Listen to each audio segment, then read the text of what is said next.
Hi అండి, నమస్తే. నేను మీ Haritha. Welcome back to Dharmapadam. ఈరోజు మనకున్న చిన్న చిన్న ధర్మ సందేహాలను తీర్చడానికి సారపాక నాగేశ్వర శర్మ గారు ఉన్నారు. ఆయనతో మాట్లాడి మనకున్న ధర్మ సందేహాలు తీర్చుకుందాం. నమస్కారం గురుగారు. నమస్తే అమ్మా. ఎలా ఉన్నారు? బాగున్నాండి. గురుగారు, ఇంటి ఇలవేల్పు అంటారు కదా! చాలా మందికి ఇంటి ఇలవేల్పు అని అసలు ఎందుకు తీసుకున్నారు? లక్ష్మీ నరసింహస్వామి మా ఇంటి ఇలవేల్పు, లేదా విష్ణుమూర్తి మా ఇంటి ఇలవేల్పు, శివుడు మా ఇంటి ఇలవేల్పు అని రకరకాలుగా ఇలా అంటూ ఉంటారు. అసలు ఇలవేల్పు అనేది ఎలా వచ్చింది? ఎప్పటినుంచి ఉంటుంది గురువుగారు? దీనికున్న స్టోరీ అనేది ఏంటిది? తప్పకుండా తప్పకుండా తెలుసుకుందాం. ఓం దుర్గే స్మృత హరసి భీతిమశేషజింతో స్వస్తే స్మృత మతిమతీవ శుభాన్ దదాసి దారిద్ర్యదుఃఖభయహారిణిగాత్మధన్యా సర్వోపకారకరణాయ సదాత్ర చిత్త.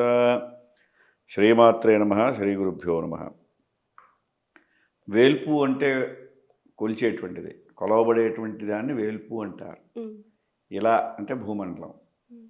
భూమండలంలో కొలవగలిగినటువంటిది అంటే పూజనీయమైనటువంటిది ఏదైతే ఉందో దాన్ని ఇలవేల్పు అన్నారు. ఇంటి ఇలవేల్పు ప్రతి వారికి కూడా ఇంటి అనగానే ఇంటి పేరు ఉంటుంది ఒకటి. ఇంటి పేరు కలిగిన వాళ్ళు, అలాగే ఒక గోత్రాన్ని కలిగి ఉంటారు వాళ్ళు. ఆ గోత్రీకులు ఆ ఇంటి పేరు కలిగినటువంటి వాళ్ళు కొలిచేటువంటి దేవత. వాళ్ళు ఎక్కడున్నప్పటికీ కూడా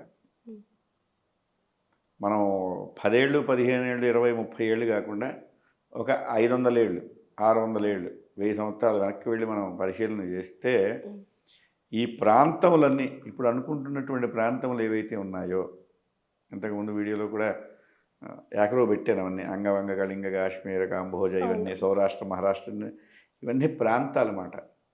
ఆయా ప్రాంతాల నుంచి వ్యాపార నిమిత్తం కానీ బ్రతుకు తెరువు కోసం కానీ లేదంటే కొత్త కొత్త విద్యలు నేర్చుకోవడం కోసం లేదా మన విద్యను అక్కడ ప్రదర్శించడం కోసం వేరు వేరే ప్రాంతాలకి వలస వెళ్ళడం జరిగింది.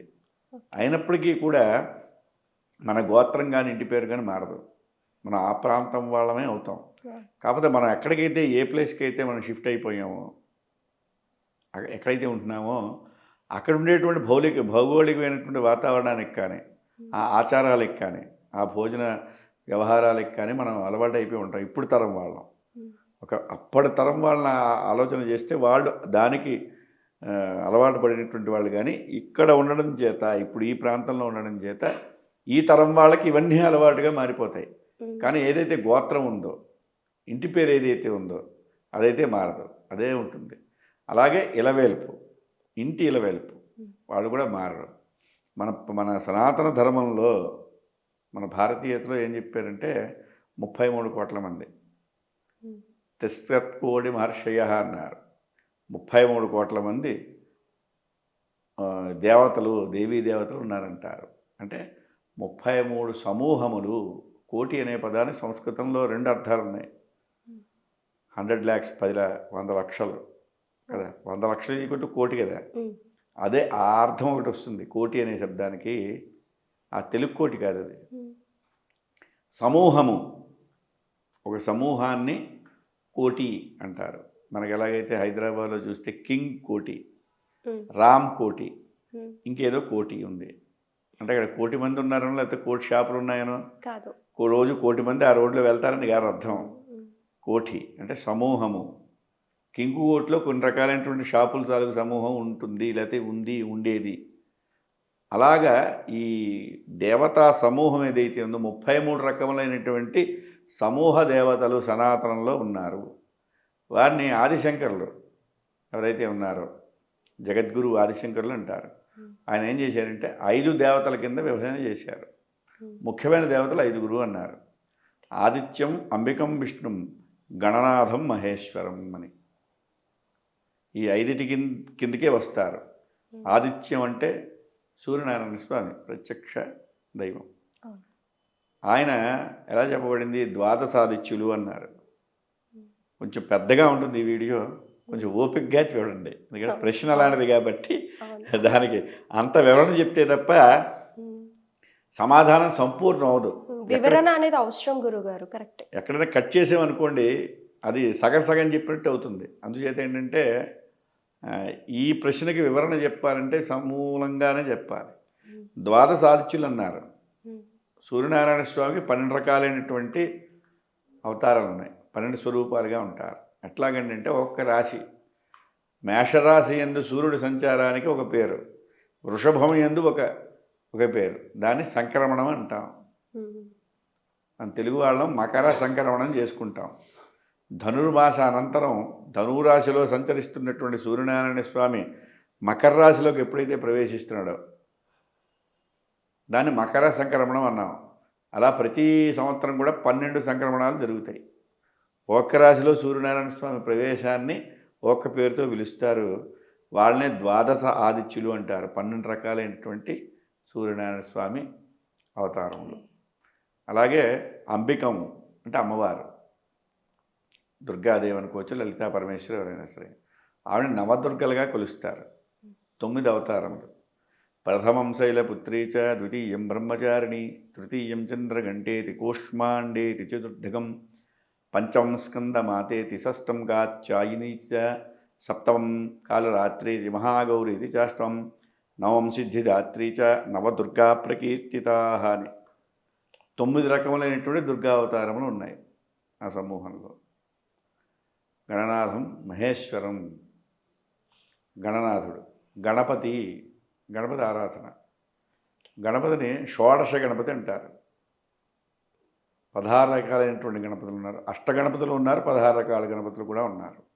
మనం మహారాష్ట్ర దగ్గర, ముంబై దగ్గరగా పూణేలోని ఈ అష్టగణపతి ఆలయాలు ప్రముఖంగా ఉంటాయి. వాటిని దర్శించుకుంటుంటారు అందరూ వెళ్ళి. అష్టగణపతులు.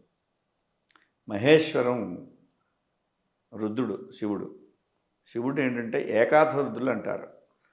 11 మంది రుద్రులు ఉన్నారు.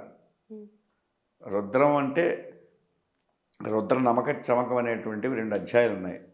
ఆ రుద్రంలోనే 11 రకాలైనటువంటి అనువాకాలు ఉన్నాయి. ఒక్క రుద్రుడికి ఒక్క పేరుతో చెప్పబడింది. అలాగే చమకంలో కూడా 11 అనువాకాలు. ఒక్క అనువాకం ఒక్క రుద్ర స్వరూపంగా భావన చేయవచ్చు. 11 మంది రుద్రులు అంటే రుద్రుడి తాలూకు సమూహం 11, గణనాథుడి సమూహం 8 కానీ 16 కానీ. సూర్యనారాయణ స్వామి 12 సమూహంలో 12 మంది ఉన్నారు. అమ్మవారి సమూహంలో 9 మంది ఉన్నారు, నవదుర్గలు. గణనాథం మహేశ్వరం.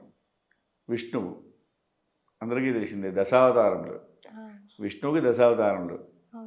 10 రకములుగా విష్ణు అనేటువంటి వాడు పరిణితి చెందున్నాడు. ఆంజనేయ స్వామి అది వేరే మనం తీసుకోవాలి. అది వాళ్ళు అంశగా ఇందులో ఉండేటువంటి అంశలో వచ్చేటువంటి వాళ్ళు ముఖ్యమైనటువంటి దేవతలు వీళ్ళనే చెప్పారు. 5గురిని తీసుకుని ఉపాసనా మార్గంలో వీళ్ళని ముఖ్యంగా తీసుకోండి అని చెప్పారు.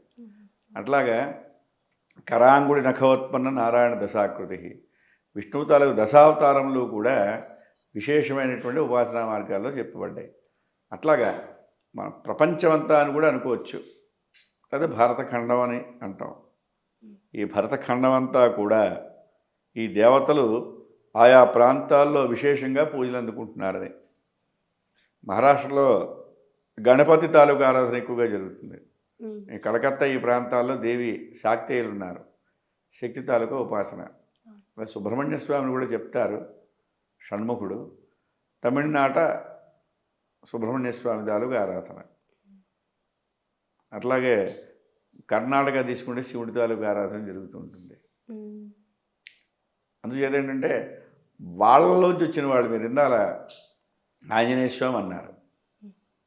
ఆంజనేయ స్వామి అనేటువంటి వాడు రుద్రావతారంగా చెప్పబడుతుంటాడు. శివుడి తాలూకు అంశతో వచ్చినటువంటి అవతార విశేషం ఆంజనేయ స్వామి. ఆంజనేయ స్వామిని ఏంటంటే 2 రకాలుగా, స్వామి భక్తి పరాయణుడు అనేటువంటి భావంలో ఒక రకంగా చెప్తారు, శక్తికి ప్రతీకగా ఒకటి చెప్తారు. ఈ రెండింటినీ ఎవరైతే కోరుకుంటారో వారి తాలూకా ఆంజనేయ స్వామి తాలూకా ఆరాధన కానీ ఉపాసన కానీ చేస్తారు. అందుచేత ఏంటంటే మనం ఏ ప్రాంతానికి చెందిన వాళ్ళమో ఆ ప్రాంతాచారం ప్రకారంగా మన కులదేవత ఏర్పడింది, ఇంటి దేవత ఏర్పడింది. వాటిని ఆరాధన చేయడం ద్వారా శ్రేయస్సు కలుగుతుంది. ఎన్నో తరాల నుంచి కూడా ఒక 100 అనుకోవచ్చు, 150, 200 తరాల నుంచి కూడా మన వాళ్ళు పూర్వీకులు ఆ దేవతని ఆరాధన చేసుకుని వారి అనుగ్రహం వల్ల మనం ఉన్నతిని చెందుతున్నాము అనేటువంటిది ఉంది. అట్లాగే ఈ కులదేవతల్లో గ్రామ దేవతలను కూడా చెప్పబడుతుంటారు. గ్రామదేవతా ఉపాసన కూడా ఉన్నది. అర్చన కానీ ఆ విధానంలో వాటిని అర్చన చేయడం, పూజా పునస్కారములు అనేటువంటివి చేయడం గ్రామదేవతలకు కూడా వైశిష్ట్యం ఇచ్చారు. కొన్ని ఊర్లలో ఆ గ్రామదేవతల్ని ఉపాసన చేయడం అంటే ఉపదేవతల కింద చెప్పబడతారు వాళ్ళు. ఇవేవైతే ముఖ్యమైన దేవతలుగా మనం ప్రముఖంగా చెప్పామో వాళ్ళకి ఉపదేవతలు, వాళ్ళలోంచి వచ్చినటువంటి అంశాలతో జన్మించినటువంటి వాళ్ళు, ఆ గ్రామాన్ని కాపాడడం కోసం ఏర్పడిన వాళ్ళు. ఇవేవైతే నియమ నిబంధనలు వేదోక్తంలో చెప్పబడిన శాస్త్రానుసారంగా మంత్రతంత్రములతో యంత్రములతో పూజ చేయవలసిన ఆవశ్యకత లేకుండా సులభోపాయంతో సులభ ఉపాసనా మార్గాలతో ప్రసన్నం చేసుకోగలిగిన వాళ్ళు గ్రామదేవతలు. కొందరికి ఇంటి దేవత గృహదేవత కింద గ్రామదేవతలు కూడా చెప్పారు కనుక వాళ్ళని ముందు చేసి వాళ్ళ పూజ ముందుగా చేసి నిత్యం కూడా వాళ్ళ ఆరాధన చేసి ఇష్టదైవం ఇంకేదైనా కొత్తగా వచ్చేటువంటి ఎప్పుడు కూడా కొత్త ఒక వింత పాత ఒక రోత అంటారు. కొత్త దేవతలు ఎవరైనా కొత్తగా మనకు వస్తూ ఉంటారు, ఏర్పడుతుంటారు, అవతారాలు వస్తుంటాయి. ఈ కొత్త అవతారం అండి కొత్త దేవుడు, వాళ్ళని మనం ఇష్టంగా అభిమానంగా వాళ్ళు అంటే సులభంగా ఉంటారు వాళ్ళు. నువ్వు స్నానం చేయకుండా కూడా వచ్చి నాకు పూజ చేయొచ్చు అంటాడు వాడు, ఆ కొత్త దేవుడు. లేకపోతే మడి ఎక్కర్లేదండి, మైలితో కూడా నువ్వు వచ్చి మాకు హాయిగా మన గుళ్ళో ప్రవేశం చేయొచ్చు అనేటువంటి కొన్ని కొత్త శాస్త్రాలు కానీ ఇవన్నీ కూడా పుడుతుంటాయి, సనాతనాన్ని పక్కకు దోసేసి. సో ఒకవేళ నువ్వు చేయొచ్చు, అది కూడా మేము కాదనేది ఏం లేదు. కానీ ఇంటి దేవత ఎవరైతే ఉన్నారో, ఇలవేల్పు ఎవరైతే ఉన్నారో, కులదేవత ఎవరైతే ఉన్నారో వారికి ముందు మీ ఆచారం ఏదైతే ఉందో దాన్ని చేసి ఆ విధానాన్ని అనుసరించి తర్వాత నీకు నచ్చిన దేవత దగ్గరికి వెళ్ళి పూజ చేయి, ఏముంది, ఇబ్బంది ఏం లేదు. అది కులదేవతలుగా వైశిష్ట్యం. అంటే అలా ఇంటి ఇలవేల్పుకి ఫస్ట్ ఏ పూజ చేసినా ఏదన్నా నైవేద్యం చేసినా ఫస్ట్ ఇంటి ఇలవేల్పుకి లేదా గ్రామదేవత అంటారు. కొంతమంది ఇల్లు కట్టుకున్న వాళ్ళు కూడా అంటే ఎక్కడి నుంచో వచ్చి ఎక్కడ స్థిరపడిన ఇల్లు కట్టుకున్నా ఇంటికి ముందు గేట్ పక్కనే ఇలా కట్టుకొని ఉంటారు కదా. గేటు పక్కనే ఒక చిన్న దేవుడి మందిరం ఒకటి కట్టుకొని మా గ్రామదేవత అని లేదా మా ఇంటి ఇలవేల్పు అని కట్టుకొని ఉంటారు. సో ఏదన్నా పూజ చేసుకున్నా సో ఫస్ట్ ఇలా ఇంటి ఇలవేల్పుకి అలా చేసుకొని తర్వాత ఇష్టదైవాన్ని ఆరాధించుకోవచ్చు అంటారు. తప్పకుండా, ఖచ్చితంగా మీరు చెప్పింది కరెక్ట్. అలా చేసుకోవడమే శాస్త్రీయమైనటువంటి విధానం. సో చూసారు కదా గురుగారు చెప్పింది. ఇంకే విధమైన ధర్మ సందేహాలు ఉన్నా కింద కమెంట్ సెక్షన్లో తెలియచేయండి. Thank you.